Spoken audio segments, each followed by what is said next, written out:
這台海赛力 C1 Pro 更像一台主流快充兼容覆蓋還有升級空间的，輸出電流品質在線的100瓦更適合長期穩定用的 3C-EA 4口平顯充電器，140瓦能充1個小時以上，值得肯定，畢竟這個成績可以打敗很多的競品。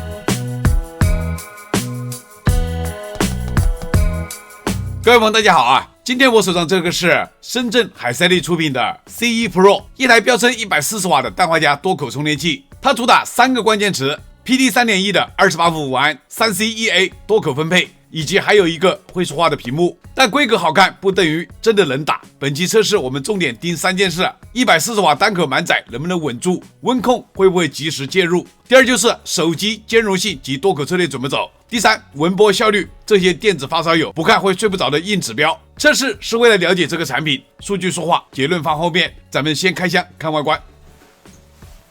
包裝盒白藍風格，充電頭的實拍圖片，140瓦，這個是海賽力的英文 logo C1 Pro， 背面則是規格信息。我們直接打開包裝吧。產品說明書一本，充電器本體裝在一個環保袋子裡面，盒子內部還有一根 CC 線編織的，附贈了一個魔術扎帶。充電頭灰黑色的外觀，側面有一個 C1 Pro 140瓦的 logo， 插腳為新國標的半塑料封裝的，4個充電口內部舌片都是綠色，每個充電口上面都有標識的。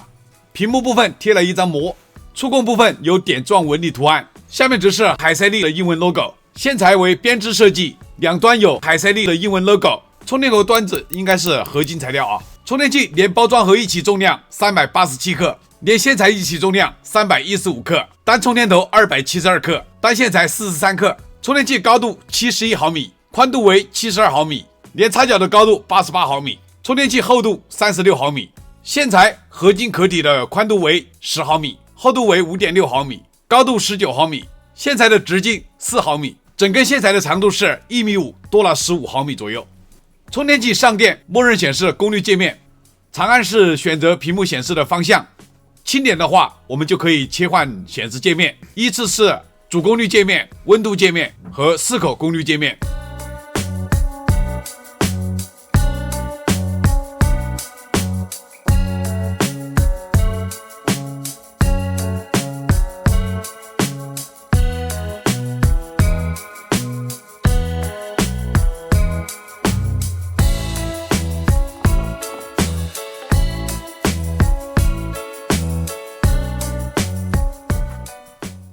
我们现在来看一下这個充電器的規格信息140瓦4口自顯充電器，產品型號 C1 Pro， 輸入規格100至240伏全球電壓 ，C1 C2 口輸出最高功率140瓦 ，PPS 功率有100瓦 ，C3 口輸出功率最高30瓦 ，PPS 功率也有30瓦 ，A 口輸出最高功率22.5瓦，總功率140瓦。下面是認證信息，3C 認證，循環10年，非熱帶地區使用，雙路絕緣，室內使用，請勿扔向垃圾桶。製造商：深圳市分形探索科技有限公司。我們現在就是來看一下這4個充電口它所支持的快充協議的情況首先這是 Type-C 1口的協議，首先是高通的 QC3+ 快充協議，華為 FCP 的18瓦功率，華為 SCP 的22瓦功率，三星 AFC 24瓦功率，還有一個傳音的30瓦快充協議 ，PD 3.1 140瓦 EPR PPS QC5，PD 3.1 點進去固定檔位6個，最高28伏5安140瓦。PPS 有一個100瓦的 DCP Apple 2.4 兩個基礎協議，這個是 Type-C 2口所檢測出來的快充協議我挨個的看了一下，跟 Type-C 1口是一模一樣的。這個是 Type-C 3口檢測出來的快充協議，前面這4個安卓的協議跟 C1 C2 口是一樣的，只是這個傳音的到這裡變成了展訊的快充協議。PD 3.0 30瓦 PPS QC4+，PD 3.0 點進去固定檔位5個，最高20伏 1.5安30瓦 ，PPS 也是30瓦的。基礎協議這裡變成了3個，這個則是 USB-A 口檢測出來的協議。這個充電口的協議跟 Type-C 3口是一樣的，唯一的區別就是 A 口它沒有 PD。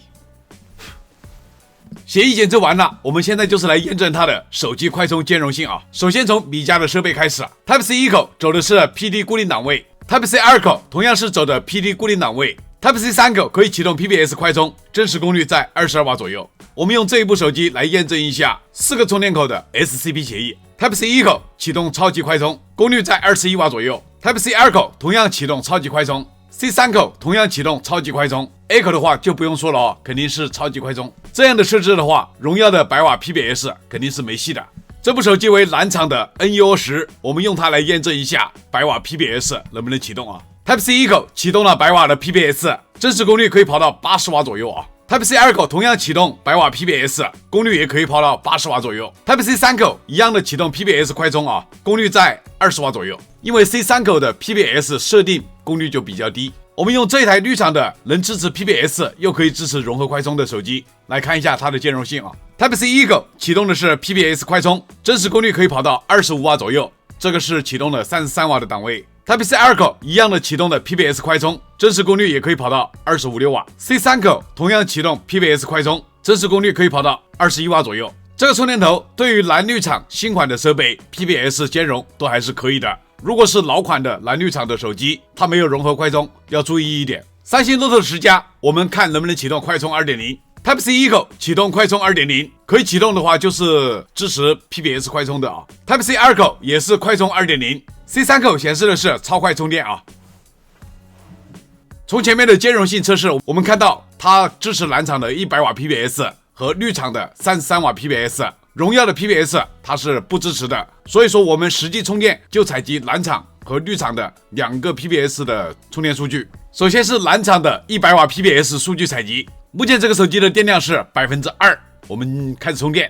這部手機充電已完成，我們來看一下充電曲線圖啊。前面5分鐘為高功率階段，最高的峰值功率漲到84瓦，後面降到74瓦，充了大概幾十秒鐘，又漲到80瓦左右，充了30秒，後面就是76瓦的功率，充了2分鐘，然後降到59瓦的功率，充了7、8分鐘时间，後面有6分鐘的功率波動，最低的功率是42瓦，最高功率是57瓦左右，後面是45瓦的功率，充了大概4分鐘時間，然後逐漸的下降功率，直到充滿電。這個手機從2%的電充到100的電，只花了34分鐘，充電速度也還是可以的。我們來看一下充電溫度啊，採集線採到充電器表面最高溫度為34攝氏度，充電的時候咱們室內溫度13度左右。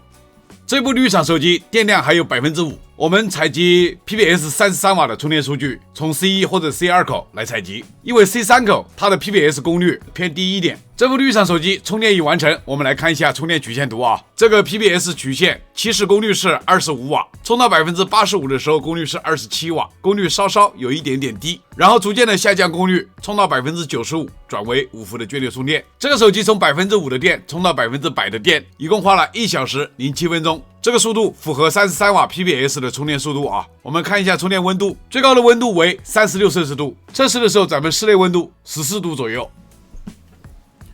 我們現在就是採集 PD 的充電效果啊，還是用這個蘋果16 Plus 採集蘋果手機的充電曲線。這部蘋果手機已經80個電了啊，我們來看充電曲線圖。這個曲線圖整體走的是非常標準的，前面最高的峰值功率走到35瓦，後面就是27、8瓦的第一階段充電功率，一共堅持了10分鐘。第二階段是21瓦，也是10分鐘。第三階段15瓦功率，持續了8分鐘時間。第四階段9瓦的功率，也是持續了8分鐘時間。這個手機從0到80一共花了58分鐘，充電時間也是差不多的吧。給蘋果手機充電的話，20多瓦的功率對這個充電器沒有考驗啊。最高溫度28度，測試的時候咱們室內溫度12度左右。現在我們是做滿功率烤機測試，這個是單口140瓦輸出，我們拭目以待它的烤機表現。這個充電器140瓦功率烤機我已經做了2次啊。我們來看充電曲線圖，第一次的時候真實功率是137瓦，輸出了1小時12分鐘，它就斷掉了，啟動了過溫保護。1個多小時的140瓦輸出能力也算是很不錯了。第一次溫度採集線採到它的最高溫度62攝氏度的时候，它關斷的輸出。我們再来看第二次140瓦烤機，運行了1小時02分鐘，它就啟動了過溫保護，把功率關掉了，也是1個小時以上的140瓦輸出了。第二次溫度採集線採到最高溫度也是在62攝氏度的時候關斷的。2次140瓦拉載關斷的時候，我都用熱像儀採集了一下溫度，2次都是差不多的，我們只列舉1次就可以了啊。採集線附近最高溫度是68攝氏度左右，另外一面的溫度最高是73攝氏度，充電口附近的溫度大概是83.9，也就是84攝氏度。這1個多小時140瓦的輸出能力，應付筆記本電腦的動態負載是沒有任何壓力的。這個充電器100瓦輸出是沒有問題的啊，到現在還沒有停。我們來看充電曲線圖，真實功率97瓦，一直輸出了2個半小時，溫度穩定了，咱們就停了。這個採集線我移了一個位置，測到表面溫度最高的是62攝氏度，熱像儀採集到採集線附近溫度是64.9，也就是65攝氏度。另外一面的溫度為68.9、69攝氏度。充電口附近最高溫度77攝氏度。100瓦和140瓦測試的時候，咱們室內溫度都是15度左右。這個充電器的多口功率分配，我們先來確認一下 C3 口和 A 口是不是同一組電路啊 ？C3 口我們先啟動的是25瓦，這個時候我們接上 A 口 ，C3 口熄了，兩個充電口一起使用，它是走的5伏的基礎功率，總功率大概在10瓦左右。我們再來看一下3台 PD 3.0 的設備同時使用會是什麼樣的情況。C1 口先啟動65瓦，這個時候我們接上 C2 口。功率掉了一下，但是迅速的升回65瓦，儀表沒有熄滅。兩個充電口都是走的 PD 65瓦啊。這個時候我們再接上 C3 口 ，C2 口迅速調了一下功率 ，C1 口還是62瓦，紋絲不動。3個充電口一起就是2個30瓦，一個65瓦，總功率120多瓦的樣子。這個時候我們再接上 A 口啊，這兩個充電口 C3 和 A 口就直接變成了基礎功率，其他2個充電口是紋絲不動的，所以說它在 PD 3.0 以下的情況下可以做到不斷連。我們再看3台大功率的 PD 3.1 設備同時使用会是什麼樣的情況。先啟動 C1 口的 PD 3.1 140瓦，我們再接上 C2 口，這個時候屏幕會黑掉，功率重新分配變成2個65瓦，我們再接上一個 PD 3.1 的設備啊。這個時候就不會斷連了，跟剛剛 PD 3.0 3個一起的情況是一樣的。PD 3.1 跟 PD 3.0 同時存在的時候，切換肯定會斷連的。目前還沒有發現能夠解決這個問題的啊。這根線材是充電器自帶的一根 1.5 米長的，我們把它的基礎數據做個測試，後面拆解的時候直接做拉力。這個線組測下來大概在117毫歐，1.5 米長，這個成績算是可以的。這個是測出來線材內部 eMark 芯片的信息啊。被動型數據線方案需要拆解開芯片才知道。供電能力50伏5安240瓦 EPR， 速率規格是 USB 2.0。下面則是線材的版本信息。關於這個線材的壓降值，我們測試5伏9伏1安和3安2個電壓電流檔位。5伏1安的壓降值大約是 0.14 伏，5伏3安的壓降值大約是 0.4 伏，9伏1安的压降值也是 0.14 伏，9伏3安的压降值大約也是 0.4 伏。100瓦功率輸入，97瓦功率輸出，損失功率約3瓦。轉換效率的測試就是反映一個充電器內部電路架構先進與否的一個重要指標。我們現在馬上來進行測試。這個充電器它是支持全球電壓的，我們110伏、220伏都要測啊。在110伏狀態下，它的亮屏的時候待機功耗為 0.53瓦。當屏幕熄掉以後，經過10多分鐘測試，它的待機功耗約為 0.25瓦。這個功耗控制的可以啊。15瓦功率的时候，110伏輸出 19.6瓦，這邊直流輸出 15.3瓦，折算轉換效率 78%。27瓦功率，110伏輸出 32.6瓦，這邊直流輸出 27.3瓦，折算轉換效率 84%。36瓦功率，110伏輸出 41.8瓦，這邊直流輸出 35.6瓦，折算轉換效率 85%。45瓦功率，110伏輸出 51.3瓦，這邊直流輸出 44.6瓦，折算轉換效率 87%。60瓦功率的時候，110伏輸出 66.98， 也就是67瓦吧，這邊直流輸出 59.7瓦，折算轉換效率 89%。100瓦功率，110伏輸出 111.1瓦，這邊直流輸出 98.6瓦，折算轉換效率也是 89%。最高功率140瓦的時候，110伏輸出 155.7瓦，這邊直流輸出 138.4瓦，折算轉換效率也是 89%。現在是充電器220伏交流電的狀態，屏幕顯示的時候待機功耗為 0.71瓦。當屏幕熄掉過後，經過10多分鐘測試，它的待機功耗約為 0.48瓦。15瓦功率的時候，220伏輸出 19.97， 也就是20瓦，這邊直流輸出 15.3瓦，折算轉換效率 77%。27瓦功率，220伏輸出 33.3瓦，這邊直流輸出 27.3瓦，折算轉換效率 82%。36瓦功率，220伏輸出 41.98， 也就是42瓦，這邊直流輸出 35.6瓦，折算轉換效率 85%。45瓦功率，220伏輸出 51.5瓦，這邊直流輸出 44.6瓦，折算轉換效率 87%。60瓦功率的時候，220伏輸出 67.3瓦，這邊直流輸出 59.6 瓦，折算轉換效率 89%。100瓦功率的時候，110伏輸出 110.2 瓦，這邊直流輸出 98.5 瓦，折算轉換效率也是 89%。140瓦功率220伏輸出 153.3 瓦，這邊直流輸出 138.4 瓦，折算轉換效率 90%。這個充電器4個充電口溫波表現會怎麼樣？這個是大家最關心的，我們現在馬上來測試。15瓦功率的時候，溫波最高 40.7 毫伏，平均溫波 31.5 毫伏左右。27瓦功率，溫波最高 55.9 毫伏，平均溫波 48.2 毫伏左右。36瓦功率，溫波最高67毫伏，平均溫波 58.6 毫伏左右。45瓦功率，溫波最高 72.3 毫伏，平均溫波65毫伏左右。60瓦功率，溫波最高 69.3 毫伏，平均溫波 57.3 毫伏左右。100瓦功率，溫波最高 81.2 毫伏，平均溫波 66.2 毫伏左右。28伏5安140瓦功率，溫波最高88毫伏，平均溫波 63.8 毫伏左右。我們现在測 Type-C 2口溫波，15瓦功率，溫波最高 47.1 毫伏，平均溫波 34.8 毫伏左右。27瓦功率，溫波最高 65.8 毫伏，平均溫波 55.6 毫伏左右。36瓦功率，溫波最高 78.9 毫伏，平均溫波 68.9 毫伏左右。45瓦功率，溫波最高 85.5 毫伏，平均溫波 70.7 毫伏左右。60瓦功率，溫波最高 79.5 毫伏，平均溫波 67 毫伏左右。100瓦功率，溫波最高 93.6 毫伏，平均溫波 82.7 毫伏左右。140瓦功率，溫波最高 94.7 毫伏，平均溫波65毫伏左右。我們現在測試 Type-C 3口溫波，15瓦功率的時候，溫波最高 46.2 毫伏，平均溫波 41.4 毫伏左右。9伏3安27瓦，溫波最高 66.8 毫伏，平均溫波 62.9 毫伏左右。12伏檔位30瓦功率，溫波最高 72.2 毫伏，平均溫波 67.4 毫伏左右。15伏檔位30瓦功率，溫波最高 73.1 毫伏，平均溫波 67.6 毫伏左右。20伏 1.5 安30瓦功率最高溫波 56.3 毫伏，平均溫波 52.1 毫伏左右。就是要這樣的溫波這個 C3 口的溫波很穩。